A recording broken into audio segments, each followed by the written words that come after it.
বন্যা, গত 2 দিন আমি বলেছি বন্যা নিয়ে, এটা ছিল ঢাকার বাইরে। কিন্তু আজকে, গতকাল রাত থেকে আজকে পর্যন্ত যে ভারী বর্ষণের জন্য ঢাকার বিভিন্ন জায়গা তলিয়ে গিয়েছে। এখন আপনি চিন্তা করেন, ঢাকার যদি এই অবস্থা হয়, তাহলে চট্টগ্রাম, ফেনী, সিলেট অঞ্চলে কি অবস্থা?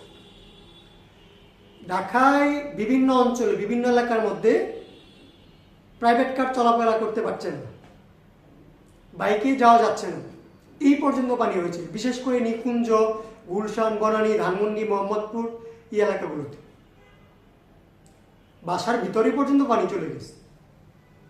এইগুলো কি আমরা পূর্ব প্রস্তুতি নিয়েছি? কিসের জন্য? আমরা জানি যে ঢাকায়ও পানির নিষ্কাশনের কোনো ব্যবস্থা নেই, তাও আমরা কেন এর ব্যবস্থাটা আগে নিলাম না? মানুষের এই দুর্ভোগগুলো কেন হচ্ছে?